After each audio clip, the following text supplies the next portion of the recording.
ಇಲ್ಲಿ ಒಲಿಯದೆ ಹೋಯ್ತಲ್ಲ, ಏನು ಮಾಡೋಣ ಪ್ರಭು? ಈಗ ಮುಹೂರ್ತ ಮೀರಿ ಹೋಗ್ತಾ ಇದೆ, ಚಿಂತೆ ಬರುವ ತಡವಾದ್ರೆ ಚಿಂತಿಸುವಂತಹ ಅಗತ್ಯವೇ ಇಲ್ಲ. ನನ್ನ ಪತಿವ್ರತ ಬಲದಿಂದ ಮಳಲ ಲಿಂಗವನ್ನು ಮಾಡುವುದಕ್ಕೆ ನಾನು ಶಕ್ತಳಿದ್ದೇನೆ.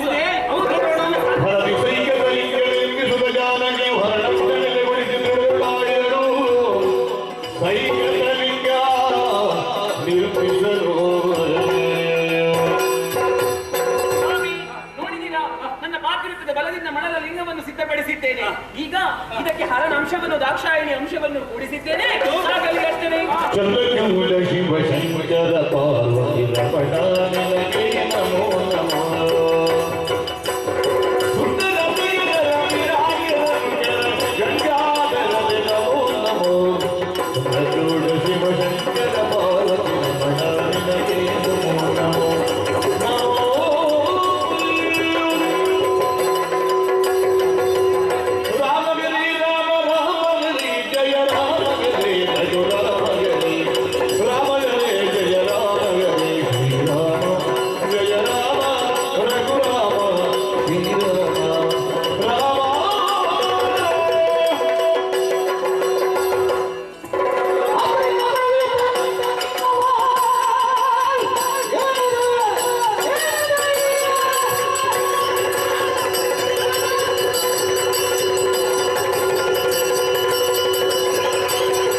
ನೀ ಘನಕರವಾದಂತಹ ಕಾಯವನ್ನು ಹೊಂದಿದವ, ಅಂತಹ ಕಾಯಕದಲ್ಲಿ ತೊಡಗಿಸಿಕೊಂಡವ.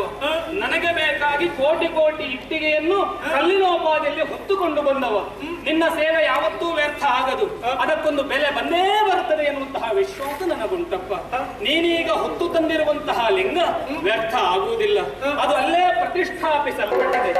ಸೀತೆಯಿಂದ ನಿರ್ಮಿಸಲ್ಪಟ್ಟಂತಹ ಈ ಸೈಕತ ಲಿಂಗ ರಾಮೇಶ್ವರ ಲಿಂಗ ಎನ್ನುವಂತಹ ಹೆಸರನ್ನು ಹೊಂದುತ್ತದೆ. ನೀವು ಹೊತ್ತು ತಂದಂತಹ ಲಿಂಗ ರಾಮದೇಶ್ವರ ಲಿಂಗ ಎನ್ನುವಂತಹ ಹೆಸರನ್ನು ಹೊಂದುತ್ತದೆಯಪ್ಪ. ಹನುಮದೇಶ್ವರ ಲಿಂಗ ಎನ್ನುವಂತಹ ಹೆಸರನ್ನು ಹೊಂದುತ್ತದೆ. ನಿಶ್ಚಿಂತನಾಗಿರು, ಆಯ್ತಲ್ಲ. ನಿನಗೊಂದು ಮೋಕ್ಷ ಒದಗಿಸುವಲ್ಲಿ ಆಂಜನೇಯನಿಗೆ ಬಂದ ಸಿಟ್ಟೇನು ಕಡಿಮೆ. ಮತ್ತೆ ಈಗ ನಿನಗೆ ಬೇಕಾದದ್ದು ಮೋಕ್ಷ. ಹೌದು, ಶಿವಲಿಂಗವನ್ನು ಅರ್ಚಿಸುವಂತಹ ದೃಶ್ಯವನ್ನು ನೀನು ನೋಡಿದೆ. ಆಯ್ತಲ್ಲ, ಶಿವಲಿಂಗದ ದರ್ಶನವಾಯಿತು ಸ್ವಾಮಿ. ನನಗೆ ಮೋಕ್ಷವನ್ನು ಕರುಣಿಸುವಲ್ಲಿ ಮುಂದಕ್ಕೆ ಅಯೋಧ್ಯೆಯಲ್ಲಿ ನಿಮ್ಮ ದಿವ್ಯ ದರ್ಶನದ ಭಾಗ್ಯವನ್ನು ನನಗೆ ಒದಗಿಸಿಕೊಡಬೇಕು. ಬೇರೆ ಏನು ನಿಮ್ಮಲ್ಲಿ ಕೇಳುವುದು? ಇವನ ಬೇಡಿಕೆ ಬಹಳ ಉದ್ದ ಉಂಟು, ಒಂದು ಕೊಟ್ಟು ಮತ್ತೊಂದು ಬೇಕು ಎನ್ನುವ ಹಾಗೆ. ಅದೇ ಕಷ್ಟ. ಆದಷ್ಟು ಬೇಗ ಮುಗಿಸಿಕೊಳ್ಳಿ. ಹೌದಾ? ಆಗಲಿ. ನಿನಗಿರುವಂತಹ ಇಚ್ಛೆ ಅಯೋಧ್ಯ ದರ್ಶನ ಆಗಬೇಕು, ದೀಪ ಸದೃಶ್ಯರಾಗಿ ನಾವು ಕಂಗೊಳಿಸಬೇಕು ಎನ್ನುವಂತಹ ಯೋಚನೆ ನಿನಗುಂಟು. ನನ್ನೊಂದಿಗೆ ಜೀವನದುದ್ದಕ್ಕೂ ವಿರೋಧವನ್ನು ಕಟ್ಟಿಕೊಂಡಂತಹ ರಾವಣನಂತವನು ಅಯೋಧ್ಯ ದರ್ಶನವನ್ನು ಹಂಬಲಿಸುತ್ತಾನೆ ಅಂತಾದ್ರೆ ಅಯೋಧ್ಯೆಯ ಹಿರಿಮೆಯೇನು ಬೆರಿಮೆಯೇನು, ಅಲ್ಲಿ ಒದಗಿದಂತಹ ತ್ಯಾಗದ ಬೆಲೆ ಏನು ಎನ್ನುವ ಹಾಗೆ ನೀನು ಅರ್ಥೈಸಿಕೊಂಡ ಹಾಗುಂಟು. ಹಾಗಾಗಿ ನಿನಗೆ ಅದನ್ನು ತೋರಿಸಬೇಕಾದದ್ದು, ಅಯೋಧ್ಯ ದೀಪದ ದರ್ಶನವನ್ನಾಗಿಸಬೇಕಾದದ್ದು ನಮಗೆ ಕರ್ತವ್ಯ. ನಮ್ಮನ್ನು ಹಿಂಬಾಲಿಸಿಕೊಂಡು ಬಾ.